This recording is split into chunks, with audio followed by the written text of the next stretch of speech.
বাজার আর বাজার, ছেলেরা বাজার করতে করতে শেষ, মেয়েরা বাজার গোছাতে গোছাতে শেষ। তো অবশ্য অনেক ছেলেরা কিন্তু বাজার করে না, মেয়েরাই বাজার করে, মেয়েরাই বাজার গোছায়। আবার যারা ব্যাচেলার আছে তারা ছেলেরা আর কি, ছেলেরাই বাজার করে, ছেলেরাই গোছায়।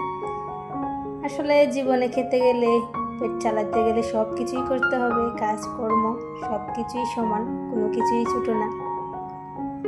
হ্যালো এভরিওয়ান, আসসালামু আলাইকুম। সবাই কেমন আছেন? আশা করতেছি অনেকটা সুস্থ আছেন, অনেকটা ভালো আছেন। আলহামদুলিল্লাহ, আমি আমার পরিবার নিয়ে বেশি ভালোই আছি। নতুন দিনে নতুন আরেকটা ব্লগ নিয়ে চলে এসেছি। আশা করছি পুরো ভিডিও জুড়ে থাকবেন, আশা করছি একটু হলেও ভালো লাগতে পারে। তো আপনাদের সাথে কথা বলতে বলতে বাজার গোছানো প্রায় কমপ্লিট, সব পলিথিন থেকে বের করে নিয়ে নিয়েছি। এখানে নিয়ে আসছে পেঁয়াজ শেষ হয়ে গিয়েছিল, কিছু মশলা নিয়ে আসছে, লেবু, শসা, এই আর কি সব কাঁচা বাজারগুলো নিয়ে আসছে। আর নিয়ে আসছে কিছু ঢেঁড়স, যেটা আমরা সবসময় খেয়ে থাকি।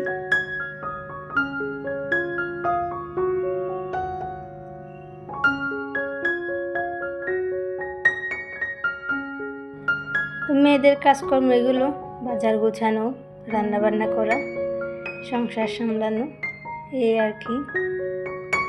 তো প্রতিদিন যে কাজগুলো করে থাকি বাসায়, তাই আপনাদের সাথে ছোটো ছোটো আকারে শেয়ার করি। তো আমার ভিডিওগুলো কার কাছে কেমন লাগে অবশ্যই সবাই কমেন্ট করে জানাবেন। এখানে আমরা নিয়ে আসছে, পেয়ারা বলতে চাইছিলাম, আমরা। তো আমরাগুলো অনেক বড় ছিল, এখানে মনে হয় 1 কেজি। তো বেশ মিষ্টিও ছিল, মাখাইছিলাম। তো এই যে সব বাজারগুলো বের করে নিয়েছি সুন্দর করে। এখন রান্না বান্নার পালা। ওদিকে আবার শুধু কাঁচা বাজার না, মাছের বাজারও আনছে। এখন আবার এগুলো পরিষ্কার করে নিব। এটা হচ্ছে মুরগির মাংস নিয়ে আসছে, আর 2 রকমের মাছ নিয়ে আসছে। তো এগুলো সব পরিষ্কার করে ফ্রিজে রেখে দেব, যেটা রান্না করার ওটা রেখে দিব। যাই হোক, যারা যারা ভিডিওটি দেখতে এতদূর চলে এসেছেন, ভিডিওটি একটা লাইক দিয়ে ভিডিওটি কন্টিনিউ করবেন। যদি চ্যানেলে নতুন কেউ এসে থাকেন, চ্যানেলটি সাবস্ক্রাইব করে আমার পাশে থেকে যেতে পারেন। তো যারা আমার প্রিয় আপু ভাইয়ারা এর কাজটি আগে থেকে করে রেখেছেন, তাদেরকে জানাই অসংখ্য অসংখ্য ধন্যবাদ।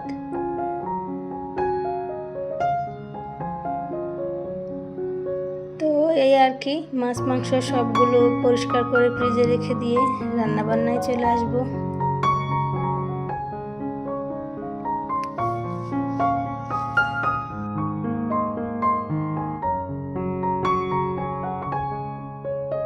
তো এখন তো হচ্ছে ডিজিটাল যুগ, বাজারে মাছ সুন্দর করে কেটে দেয়, বাসায় কষ্ট করে মাছ কাটতে হয় না। তো একটু পরিষ্কার করে নিলেই হয়। আগেকার দিনে তো মাছ আনলে কত কষ্ট, মাছের আঁশ পালানো, মাছ পরিষ্কার করা।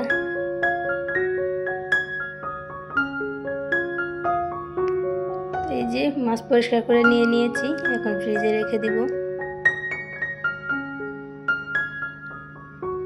এখন চলে আসলাম সবজি কাটার জন্য। আজকে ভেন্ডি ভাজি করব, তাই ভেন্ডিটি কেটে নিচ্ছি। তো যেদিন ভেন্ডি ভাজি করি ওদিন আমার কাছে অনেক ভালো লাগে, কারণ আমার ছেলে হচ্ছে ভাত খেতে অনেকটা দেরি করে। ভেন্ডি ভাজি করলে ওদিন ওকে যদি ভেন্ডি দিয়ে ভাত খাওয়াই, খুব তাড়াতাড়ি খাওয়া হয়ে যায়, কারণ ভেন্ডিটা পিছলা হয়। তো আপনারাও চাইলে এটা ট্রাই করতে পারেন, বাচ্চাদের ভেন্ডি দিয়ে ভাত খাওয়াইলে অনেক সহজে ভাত খাওয়ানো হয়ে যায়,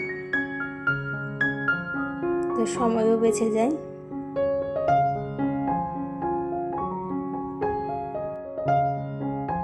এমনিতে ভেন্ডি কিন্তু পুষ্টিকর খাবার, বাচ্চাদের জন্য অনেক ভালো, খাওয়াতে পারলে তো আরও ভালো হবে। তো আমরা প্রায় সময় ভেন্ডি ভাজিটা খাই অন্য সবজির থেকে। তো এক সময় কত তুলেছি নিজের হাত দিয়ে, নিজের গাছ থেকে তুলে ভাজি করেছি। আপনাদের ভাইয়া চাষ করছিল, ভেন্ডি ক্ষেত করছিল।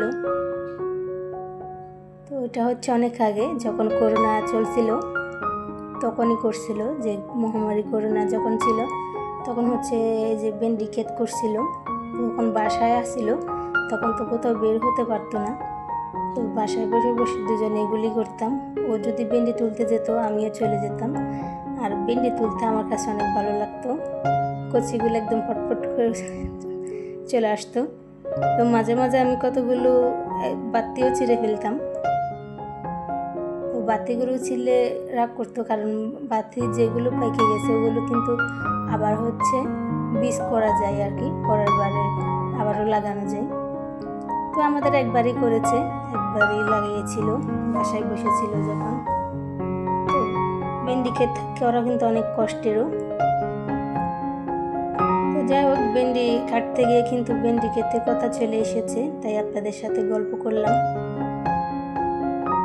এখানে চিংড়ি মাছ বোনা করবো, তাই চিংড়ি মাছ বের করে নিলাম। আগে এদিকে রাইস কুকারে ভাত বসিয়ে দিব, তো ভাত ওদিকে হতে থাকবে, এদিকে রান্না বান্না করে নিব।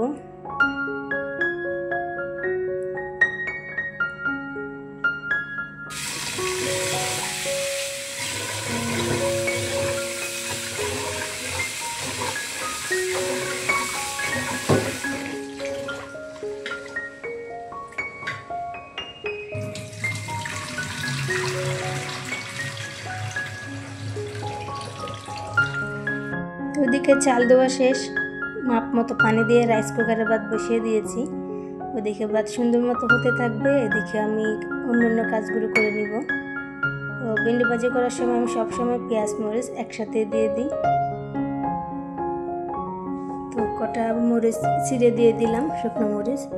যে কোনো ভাজিতে শুকনো মরিচ না দিলে মনেই হয় না। শুকনো মরিচ না থাকলেও যেন আমি কোনো ভাজি করি না, আমার কাছে ভালো লাগে না।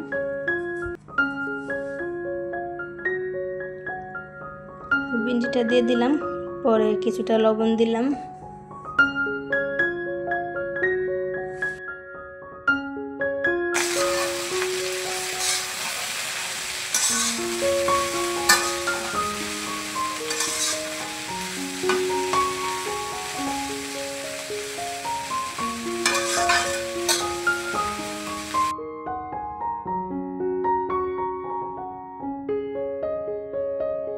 তো ভেন্ডি ভাজিটা হয়ে গিয়েছে, এখন নামিয়ে নিব। একটা বাটি নিয়ে নিয়েছি, এর মধ্যে ঢেলে নিয়ে নিলাম। তো ভেন্ডি যত বেশি থাকুক না কেন, রান্না করলে মানে ভাজি করলে একদম কমে যায়।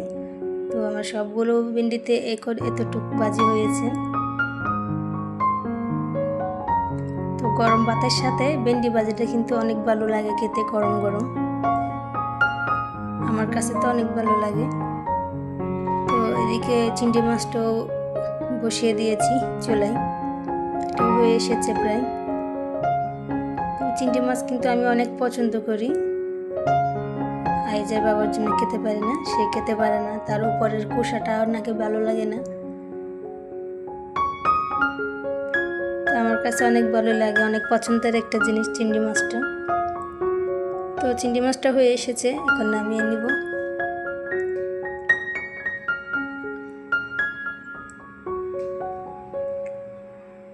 তো যাই হোক, যারা যারা ভিডিওটি দেখতে দেখতে চলে এসেছেন সবাইকে জানাই অসংখ্য অসংখ্য ধন্যবাদ এতক্ষণ আমার সাথে থাকার জন্য। তো আজকের ভিডিওটি এখানেই শেষ করতেছি। ততক্ষণ সবাই ভালো থাকবেন, সুস্থ থাকবেন। আপনাদের সাথে দেখা হবে পরবর্তী কোনো ভিডিওতে। আল্লাহ হাফেজ।